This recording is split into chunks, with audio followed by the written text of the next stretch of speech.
오늘의 말씀 마태복음 10장 1절부터 15절 말씀. 하나님 아버지, 오늘 목요일 이 아침도 주님의 은혜를 사모함으로 주님 앞에 나왔습니다. 오늘 이 시간에도 우리 모두에게 말씀을 통해 하나님의 음성을 들려주옵소서. 예수님의 이름으로 기도합나이다. 아멘. 할렐루야. 성원기 성도 여러분, 오늘 하루도 하나님의 은혜와 평강이 여러분의 삶 가운데 더욱 넘쳐나기를 축복합니다. 오늘 우리에게 주시는 하나님의 말씀은 마태복음 10장 1절에서 15절 말씀입니다. 지난 시간 살펴본 것처럼 9장 말미에서 예수님께서는 추수 일꾼이 적으니 하나님께 추수 일꾼들을 보내주셔서 간청하라 하셨습니다. 그 기도의 연장선상에서 예수님이 12제자를 부르신 기사가 오늘 본문에 이어지고 있습니다. 1절, 예수께서 그의 12제자를 부르사 더러운 귀신을 쫓아내며 모든 병과 모든 약한 것을 고치는 권능을 주시니라.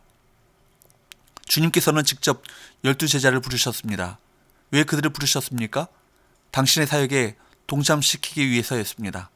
여기에 보면 지난주에 설교 때도 말씀드린 것처럼 제자들이 예수님을 찾아온 것이 아니라 예수님께서 먼저 제자들을 부르셨습니다.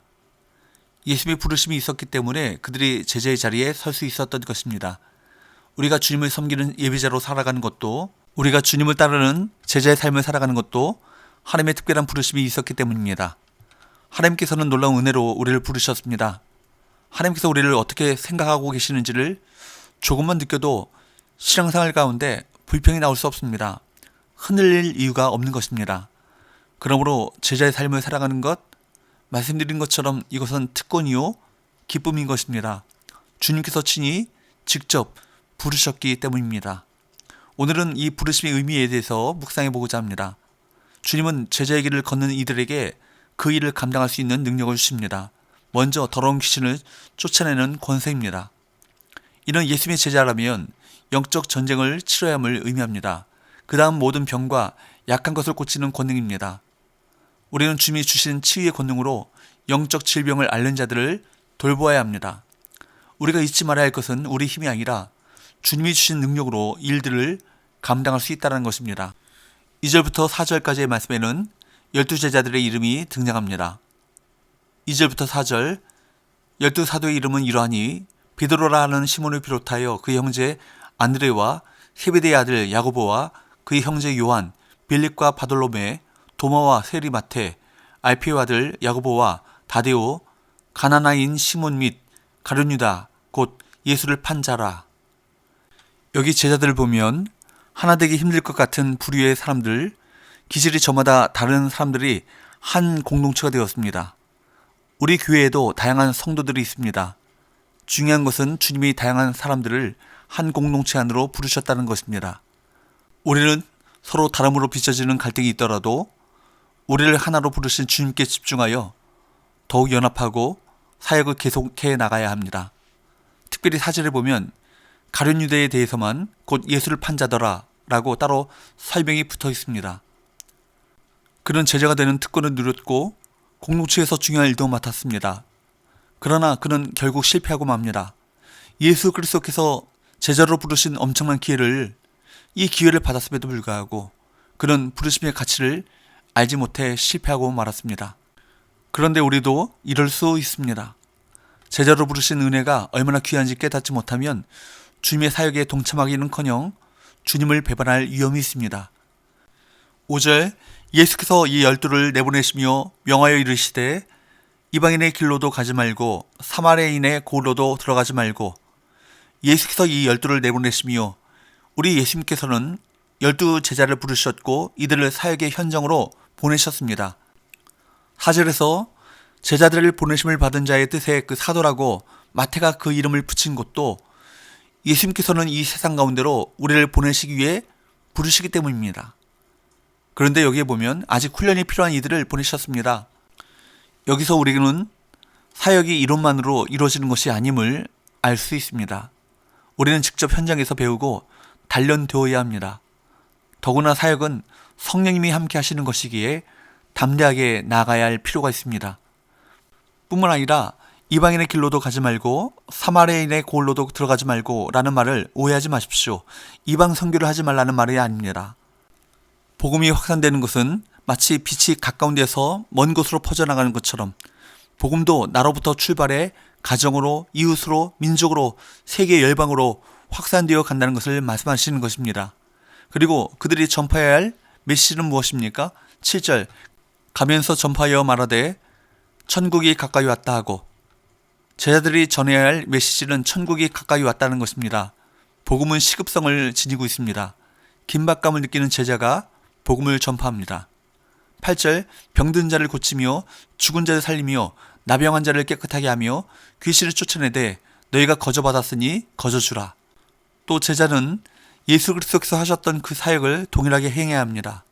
그런데 이러한 병을 고치고 죽은 자를 살리며 나병한 자를 깨끗하게 하며 귀신을 쫓아내는 놀라운 일을 할 때에도 우리의 영적인 자세가 무엇입니까? 거저받았으니 거저주라는 것입니다. 복음의 축복은 우리의 힘과 능력으로 얻어진 것이 아닙니다. 전적인 하나님의 은혜로 주어진 것이기 때문에 우리도 거저 주어야 합니다.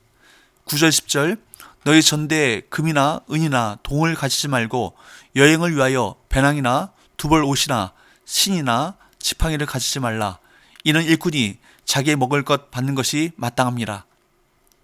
제자의 삶은 전적으로 주님을 믿고 신뢰하면서 주님께 맡기는 삶입니다. 이것은 맹목적이거나 무모해야 한다, 그런 의미가 아니라 우리의 참된 공급자가 되시는 하나님의 공급하심을 믿고 제자의 삶, 사명의 길에 집중해야 한다는 것을 말씀하고 있는 것입니다.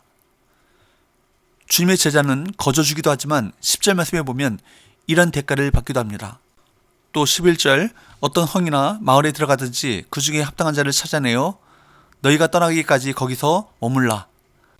전도자가 현장에서 어떤 눈을 열고 있어야 하는지를 밝히는 말씀입니다. 전도는 막연하게 하는 것이 아닙니다. 현장에서 합당한 자를 찾아내는 것이 중요합니다. 라합과 같이 하나님께서 예비해 놓으신 일꾼이 현장에 반드시 숨겨져 있습니다. 빌립보 성에 루디오와 같은 준비된 사람이 있다는 것입니다. 이 사람을 찾아내는 것이 복음 사역의 지속의 그 열쇠가 되는 것입니다. 바울은 예수님의 이 말씀을 매우 사실적으로 적용하여 큰 응답을 보았던 전도자입니다. 사도행전 16장의 루디아, 17장의 야손, 18장의 브리스가 부부를 비롯하여 로마서 16장의 인물들이 각 지역마다 전도 사역을 지속할 시스템이 되었습니다. 우리가 전도 여행이나 선교지 들어가 선교 사역을 할 때도 이런 영적 눈을 열고 현장에 들어가야 제대로 된 사역의 열매를 거둘 수 있습니다. 12절 13절 또 그 집에 들어가면서 평안하기를 빌라. 그 집이 이에 합당하면 너희 빈 평안이 거기 임할 것이요 만일 합당하지 아니하면 그 평안이 너에게 돌아올 것이니라. 전도는 모든 것이 축복이라는 사실을 가리키는 말씀입니다. 전도에는 결코 실패라는 것이 없습니다. 우리가 생명의 복음을 전할 때 그 사람이 받으면 그것은 그를 향한 축복인 동시에 우리에게는 하늘의 상급이 주어지게 됩니다. 설령 복음을 전했는데 상대가 거부했다고 해도 전혀 실망할 필요가 없습니다. 생명의 복음을 전한 축복이 우리에게 반드시 임하기 때문입니다. 그러므로 전도가 얼마나 놀라운 축복입니까? 14절 15절 누구든지 너희를 영접하지도 아니하고 너희 말을 듣지도 아니하거든 그 집이나 성에서 나가 너희 발에 먼지를 떨어버리라. 내가 진실로 너희에게 이르노니 심판날에 소돔과 고모라 땅이 그 성보다 견디기 쉬우리라. 사역을 하다 보면 복음을 거부하는 이들을 만납니다. 성경에는 이들을 향한 무서운 경고가 있습니다. 주님께서는 그들을 이교도 취급하시며 뿐만 아니라 소돔과 고모라 땅에 임한 형벌보다 더한 벌이 그들에게 임할 것이라고 말씀하십니다. 이것은 주님의 제자들이 누구에게서 사명을 받았고 위임을 받았는가, 이것을 보여줍니다. 우리를 제자로 부르시고 사명과 능력을 주신 분은 주님이십니다. 그래서 우리는 감사한 마음과 당당한 자세로 사역에 임할 수 있습니다. 기도합시다. 하나님, 복음 가진 우리를 주님의 제자로 부르셔서 훈련받게 하심을 감사합니다. 하나님께서 전도자의 모든 것을 책임져 주신다고 약속하셨사오니 영혼 구원의 삶에 초점을 맞춘 우리 삶을 책임져 주옵소서. 우리가 복음 속에서 많은 불신 영혼을 살려내는 그리스도의 제자가 되게 하여 주옵소서. 예수님의 거룩하신 이름으로 기도합나이다. 아멘.